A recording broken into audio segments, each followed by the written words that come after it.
Swayam Prabha. Digital India. Educated India.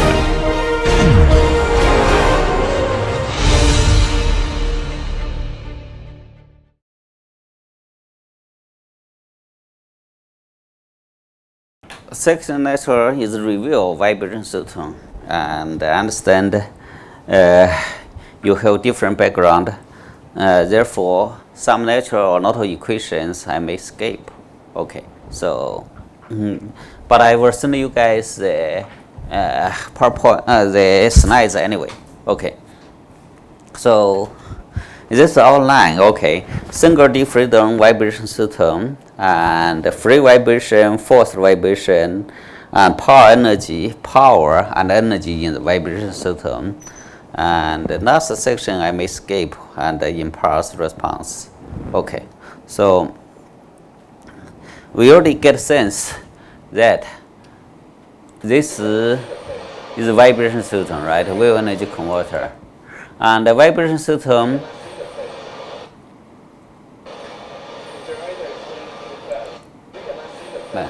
why I cannot stop that? Okay, so here you get a sense about vibration system, right?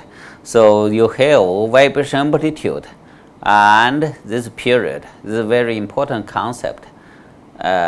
Okay, and there are different type of vibration system. One is free vibration, forced vibration, and damped vibration. You can get a sense like free vibration system, right? Like that. You pull this spring and release that is free vibration. It will continue to vibrate, right? Force vibration is you have force, you act on that, and you have harmonic force is always like that. This is force vibration, right? And then damped vibration, and damped vibration, in addition to the spring mass, you have a damper, right? Dissipate energy. The vibration happen here quickly reduced. This is damped vibration. So for spring mass system like this, and you can draw the free body diagram, right? Here you have positive direction like this, then you have force is kx. Now using Newton's law, you write an equation, right? And so Newton's law, you write a equation of motion, right? And now you normalize in that way, divided by m. So then you define square root k divided by m as natural frequency. The equation can be written in that way. So, and how to solve this equation, right? And the solution will depend on the initial condition. Here, initial condition means time at 0, what the displacement, what the velocity. So, and you assume the solution is harmonic, right? And the vibration frequency same as the natural frequency I and B. And B are the constants that depend on the initial condition. You plus x t equals 0, right? And this item disappear. You get A equal x 0 dot, right? Then you solve for B. Eventually, you get the vibration equation like that. So this system, there's no damping, right? Undamped vibration system, and the combination A and B, this amplitude, you can have amplitude and phase, right? You using triangular relationship. So this overall, the solution is like that way. So here, the triangular relationship shows the A amplitude, which is cosine amplitude, and B sine amplitude, that depend on the initial condition of displacement and velocity, right? You can write the amplitude that is C, right? This is phase, right? So this is single D freedom vibration system. So amplitude and phase. And that is time domain, what's look like that? Okay, so if we look at this system like this, time domain, this system vibrate harmonic, always periodic, right?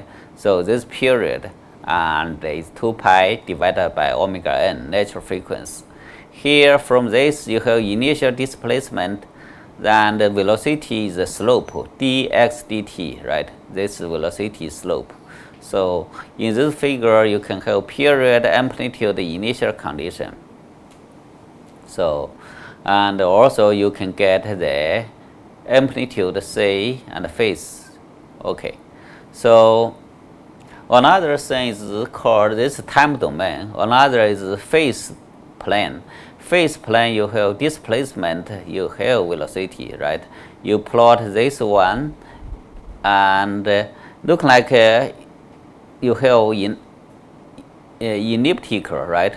And you normalize and x by amplitude, phase the velocity by c times omega n.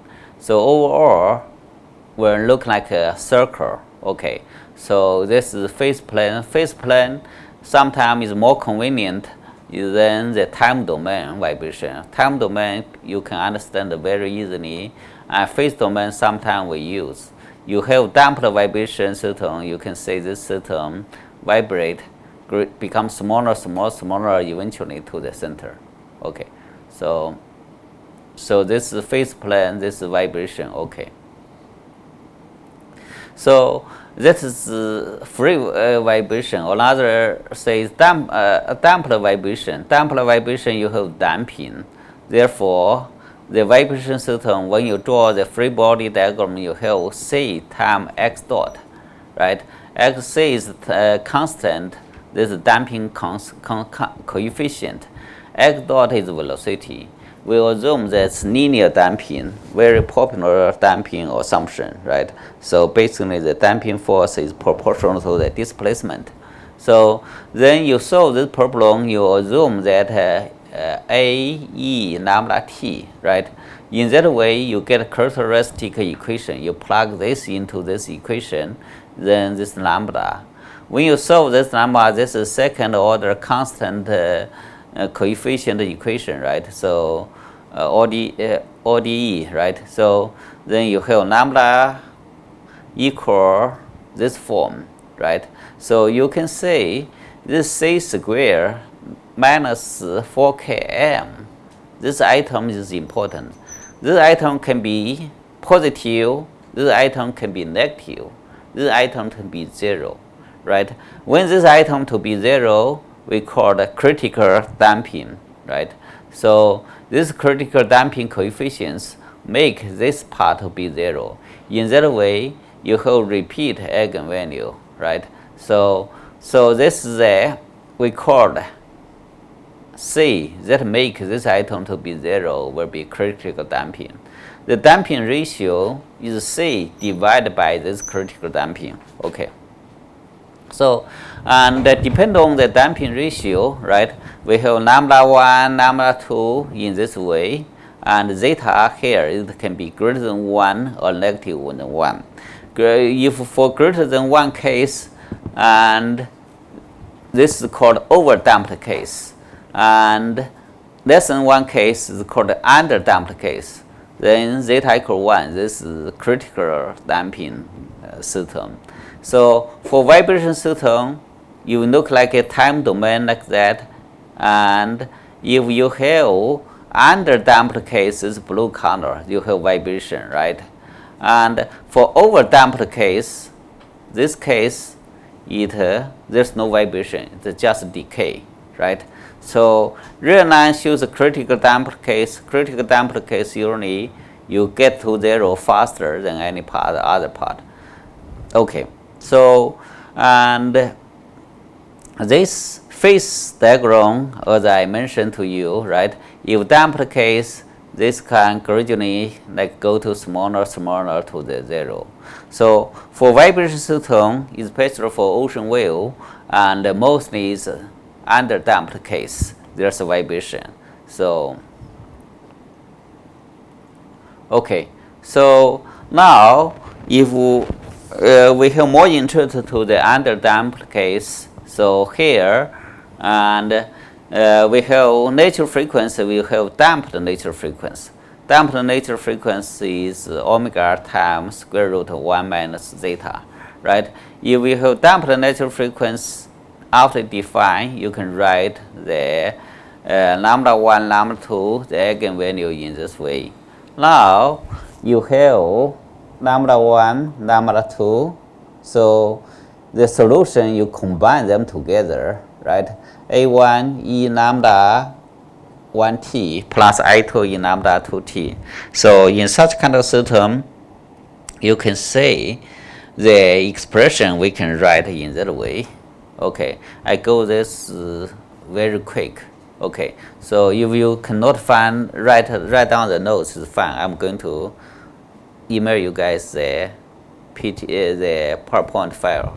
Okay, the file is large. I'm going to use convert into PDF. Okay, so this part is important, and right, for this part, what's this part? This part Ej omega Ej omega d times t, right? So this omega d times t look like phase, right? This point is in rotation, j omega, okay. And with the time going on, this angle will increase, right? This Euler formula, this Ej file will be real part, the projection, this real part, and the imaginary part. That is the circle is unit, right?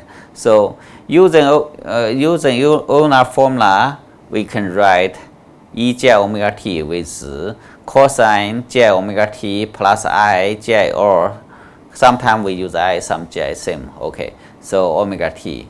In that way, we can combine the certain solution. Okay, and here I1, I2 will depend on the initial condition. So after that, you using Euler formula, you plus the initial condition, you get the solution here. There are two parts. One part is this one, and this part, with the time going on, it becomes smaller and smaller, right? And this part will never become smaller. It's a harmonic term, right? This all oscillation due to initial disturbance. That's the exponential decay. In time domain, what's look like that?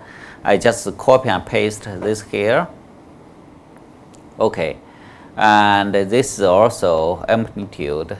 Okay, C and 5, and so this is the important figure. Okay, this figure shows the free decay result, and free decay, and you can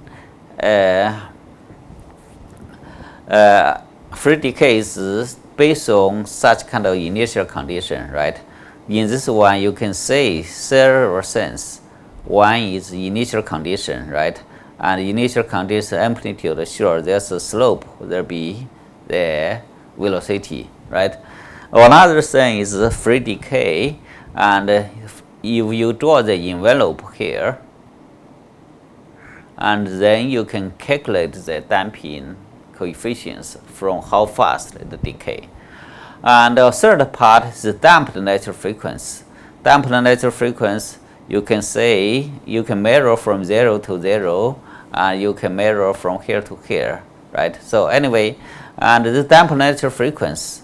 So this figure, sometime when we use for the tank, a wave tank test, and you give the initial position of the buoy, and that is the free decay.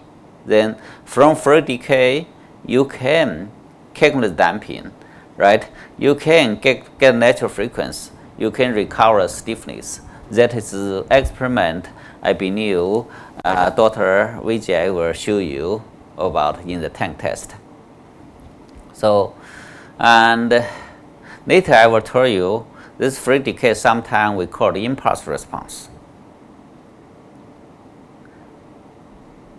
Free decay, impulse response different, right? Free decay usually is a response to initial condition. The impulse response means you give impulse. You will be confused, and you can tell me why. I will explain to you why they are the same. Okay. When we learn the wave dynamics, okay, you will find free decay and impulse response means same. Okay, free decay, that is, you give initial displacement. Impulse response, you give the impulse of velocity. Impulse velocity will be same as the initial position of the displacement. Okay. So anyway, we look into force vibration, right? Force vibration, you give force, you draw free body diagram here. After the free body diagram, and you write the equation like that, and you normalize in that way by divide by mass. Okay, so how to solve this problem? There are two parts. One is homogeneous part and non-homogeneous part. Okay, so the solution. Okay, so the solution, there's a general solution and particular solution. General solution will be same as the initial condition. Eventually, it will die out, right? Because this term, okay. And particular solution will not die out. So particular solution, there are two terms, and is amplitude and frequency. And this general solution, the frequency is damped natural frequency vibration, right? And particular solution, the solution is the excitation frequency, are different. So, and then you can solve this general solution, right? If you have harmonic Fe, this amplitude excitation, and you can plug this equation to this here. Okay, you can find amplitude and phase relationship. I didn't go through the detail, so this is called amplitude response and phase response. So then that is normalized amplitude, right? So this amplitude, this Km, right? And if you normalize this natural frequency and damping ratio, you can write it in that way. So these two will be the same. So this normalized natural frequency, the normalized amplitude and phase. So, and I already told you this complex sinusoid, and just now this real sinusoid. To solve this problem is a little bit complicated. You plug that in, you need to solve this triangular relationship. Another way, if you use complex excitation here, and like this one complex excitation instead of sinusoid, and this everything equation will be much straightforward to solve this problem, right?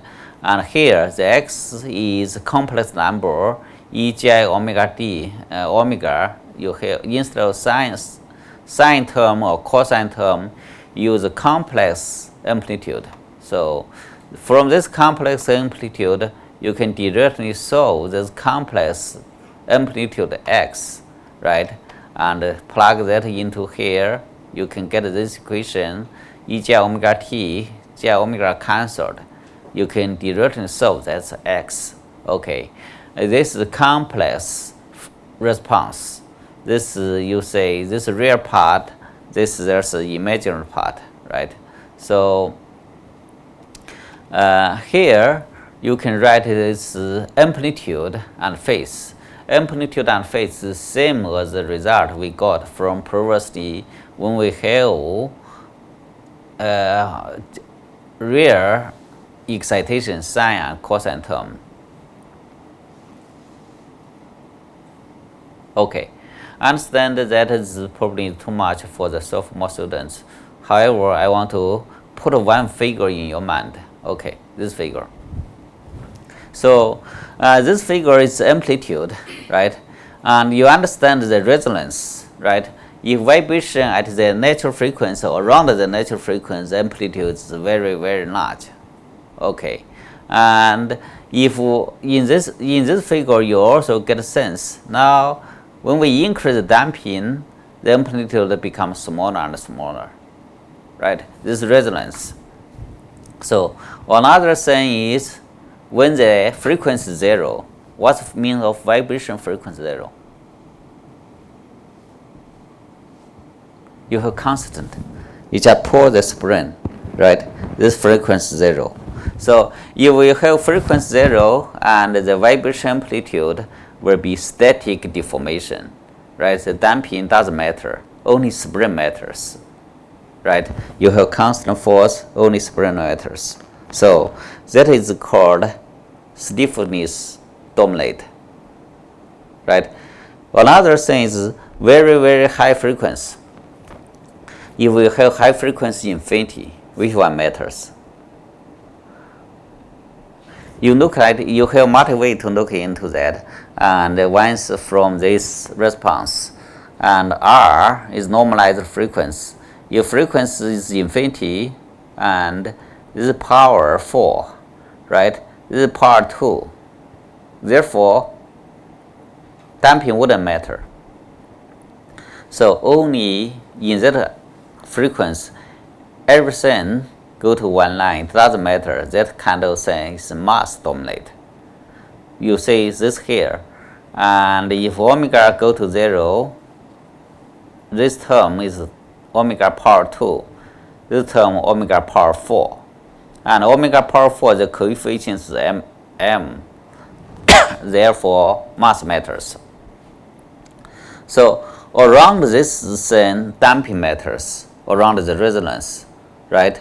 And in particularly is R equals 0, Y equals 1. That means omega excitation same as natural frequency. This time stiffness and mass cancelled. When stiffness and mass cancelled, R equals 1, that is amplitude is 1 over 2 zeta. So we call this is quantity factor, right? This is vibration system at the R equals 1. So we say damping matters around this resonance. At this resonance, the stiffness and mass cancelled, the item disappear. So this is vibration, okay.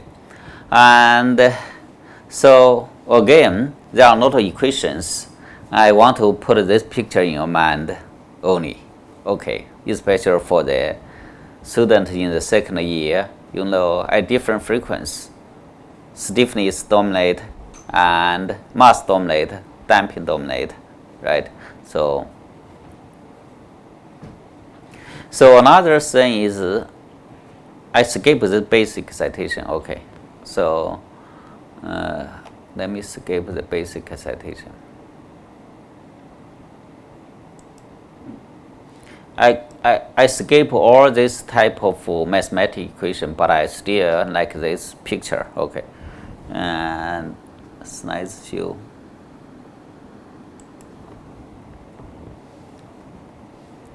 Okay, this picture and what that mean? Okay, just I put here this here quickly. This car suspension, right? You drive the car on the road, right?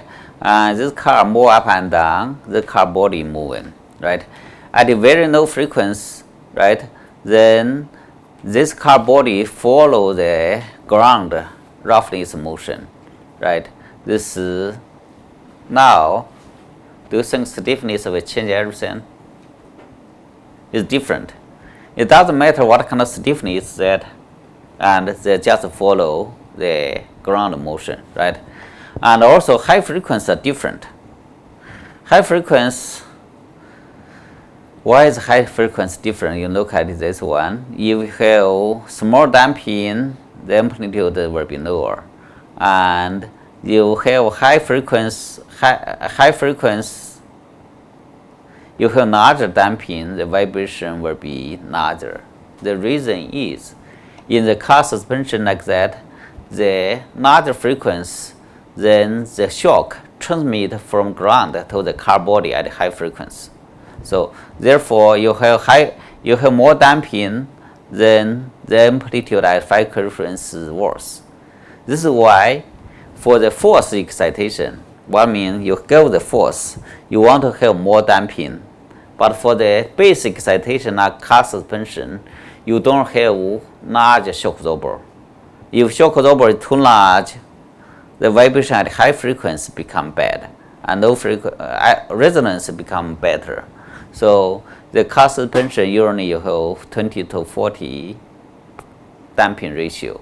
It's just trade-off between low frequency and high frequency, right? You have damping, you reduce the resonance, but you transmit the shock to high frequency. So this is the important part, and this course we harvest energy, right? We harvest energy from ocean. You ask, where's the energy from? Okay, where's the energy from? Let us say this system, and you have vibration system, you give excitation force to that. This system is going to vibrate, right? And you write the equation m double dot plus cx dot plus kx equal f. There's no question on that. So now you want to say the power. Force time velocity will be power.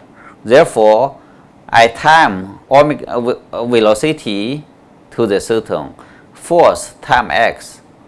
That's the input power, right? Instant power. Okay, and there are terms kx x dot and mx double dot times x. Okay, and these two you can write k. For example, kx double dot is d dt times 1 over kx squared, right?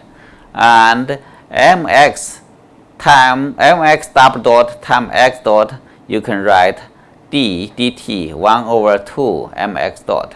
So basically, that part is time derivative of kinetic energy. This part is time derivative of potential energy. That means the system, the input to the system, the input power, there are two parts. One is the potential energy and the kinetic energy change, T plus U. Another is damping term energy. So this is power dissipation from the point of from viscous damper. Therefore, you think that way. In the spring mass system, the spring store the kinetic energy, right? After one cycle, the kinetic energy return to the system. Oh, sorry, the spring store the potential energy. You pour that, this potential energy. You go through one cycle, the energy go back, right? The mass store kinetic energy 1 over m velocity square. When you go one cycle, the kinetic energy go back.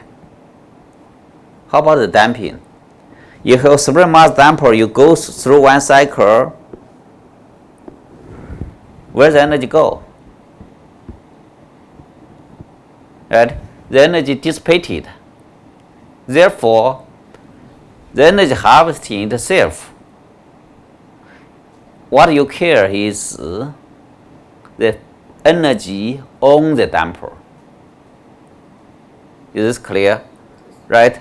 So, because spring will not take energy away, the mass will not take energy away, only the damper take energy away.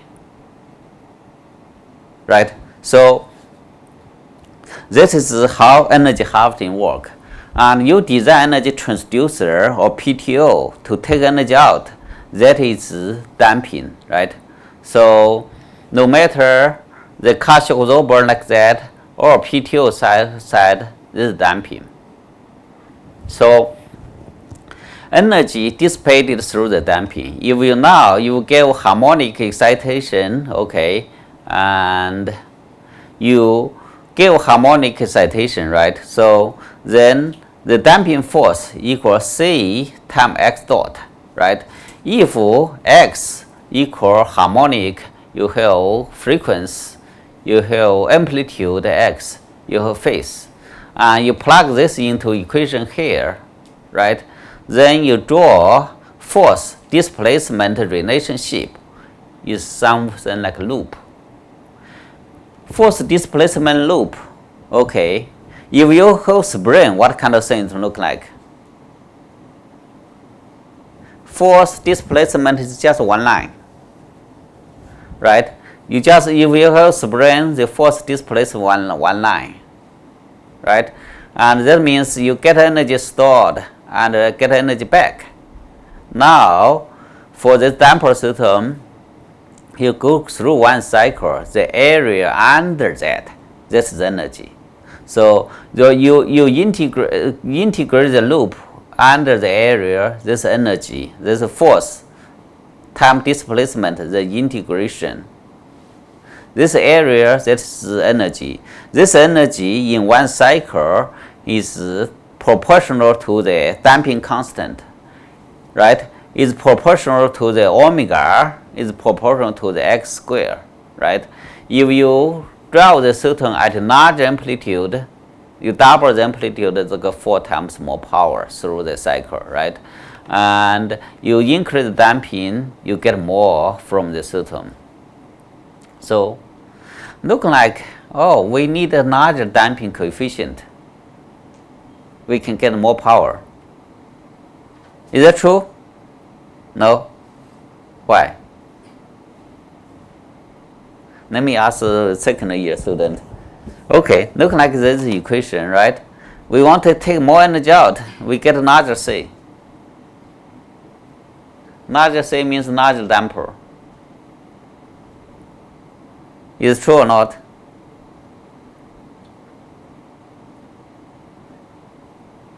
Not true. The reason vibration, you have larger damper, then vibration amplitude becomes smaller, right? It's trade-off. Okay, so anyway, so the energy, total energy can be harvested is related with damper C. Okay, then damping is very important. It doesn't mean we increase damping, we have more power because the amplitude decrease. I want to have one homework problem. So, and you will find the so-called matching, impedance matching. You match his excitation frequency. You want to design the damping C to match the electric damping to match the mechanical damping. You will ask, man, what's the mechanical damping? What's the electric damping? Okay, mechanical damping means the viscous damping, the friction, all the type of thing. What's the electric damping? Okay, electric damping, this you take energy out, you create some damping. Okay, I will explain to you what's the electric damping. Okay, so now let us say you take energy out. This buoy system, you put a spring mass damper here. Actually, you introduce certain voice coil magnets, right? You have magnetic field. The magnetic field move inside this is coil. Then you introduce damping. So this is direct electromagnetic transducer. Okay, how it works? You learned from high school physics, right? You have magnetic field, you have conductor move inside that, you generate voltage. That voltage is B Tesla, right? And L, the conductor length, time velocity, right? That is B L velocity, right? And we write K E time velocity. This K is speed constant, right? It generates voltage. This is called back electromotive force. It's really not really force. Is a voltage. Sometimes we call the back EMF voltage. So that is proportional to the velocity. So now you short that with the electric load. You add a resistor here, right? And you have a current go through the system. So when you have current go through the system, whatever have, you generate a force. This is Lorentz force. The force is BL times I, right? You learned from physics class, right? And the force is B magnetic intensity copper length time current. So Kf is the force constant, right? And you can see happen in this case Kf and Ke, speed constant, force constant same. Okay, so now the vibration system you can write in that way. This mass, this spring, and it generates a force, right? This force is proportional to the constant and current, right? Meanwhile, this motion inside this one will generate voltage. Voltage will proportional to the motion velocity, right? Then the system you have inductor and capacitor, whatever like that, you have inner resistor, right? Here, most of the case that, let me say that way. This Lorentz force, you already get this. This is back in electromotive voltage. So most of this case, okay, here they have inner inductor and inner resistor. Most of the case, the inner inductor is small, L you equal is 0, right? After that, if L equals 0, you can write the current U divided by resistor will be K E times X divided by inner resistor plus load resistor. Okay, now you know the current. You can calculate the force. So the force look like that way, Kf times I, right? So what does it look like that? This force is proportional to the velocity, right? So that's what we call electric damping, right? You have this energy, you have linear transducer here, it generates a force that proportional to the velocity. So this is how energy harvester work, right? Energy harvester is related with damping, that you can take energy out, right? And you have electromagnetic transducer like this one, and you shunt as a resistive load. It acts ideally viscous damping, right? Viscous damping means the damping force is proportional to the velocity, right? This is electric damping. So my question here is how to increase this. Sometimes we want to have another damping, right? Look at this one, how to increase this. You'll say, I will increase B. Yes, you have strong magnetic field, you get more, right? And another thing, you may increase the air, but increase the air, that's trade-off. You increase the length, and you also increase the inner resistance, right? So there are many types of linear electromagnetic transducer, like speaker, right? You break that, and like the voice coil system, you can also design the motor itself, right? Speaker inside is the magnetic field and this voice coil, okay? And vibration shaker is a type of this linear transducer. You can also have electromagnetic rotational transducer. And here, this is ball screw system, right? And ball screw system buoy move up and down, drive this ball screw, then drive this generator, right? You also can have the buoy move up and down, drive the rack pinion, and then drive the generator, right? So, and you can have different transducer, right? From linear system for electric system, and you can put in the system we call the PTO. PTO is more complicated than that, but this gives you sense how to take energy out from the vibration system, electromagnetic transducer, right? Or that can engage different transmission, right? This mechanical transmission, you can have hydraulic or pneumatic transmission. You may have gearbox too. So that's different DC motor, right? This is one DC motor, and this is three-phase DC motor, right? So, and you have different design system, and there's a so-called brush motor and brushless DC motor. Brushless DC motor, you use a Hall effect sensor to control the commuter, right? So this is how it works. And when we design wave energy converter, a lot of time you buy DC motor directly. DC motor, there's some problem. DC motor, the brush after wear, it wear out, right? So in the ocean, it's hard to maintain. And AC motor will be better, right? And another thing is, sometimes people say, okay, how about I buy brushless DC motor? I don't have a brush. It works or not as DC motor, DC generator? I told you, okay, this question is, can brushless DC motor act as a DC generator? No. You say yes? No.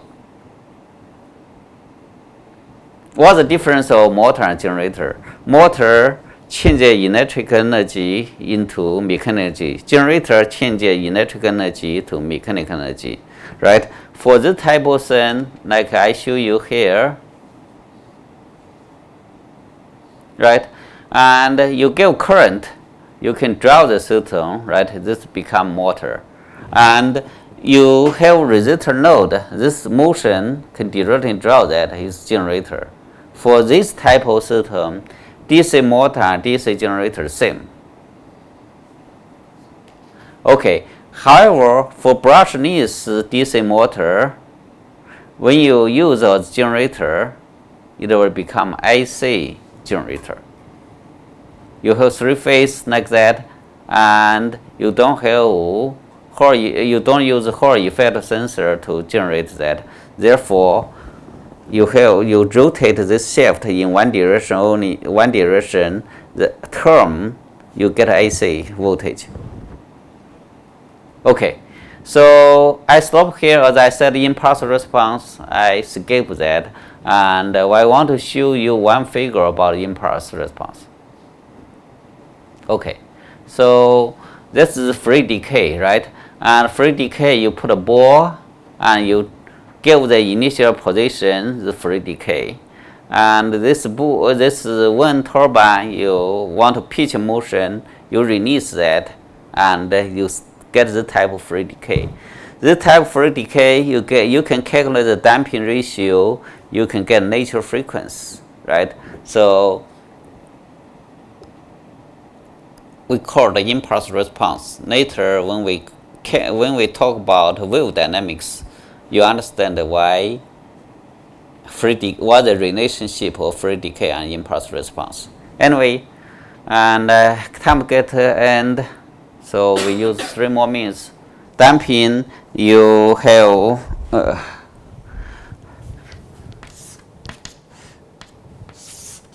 right? You have force, you have velocity, right? And you have spring also, you have force, you have displacement, right?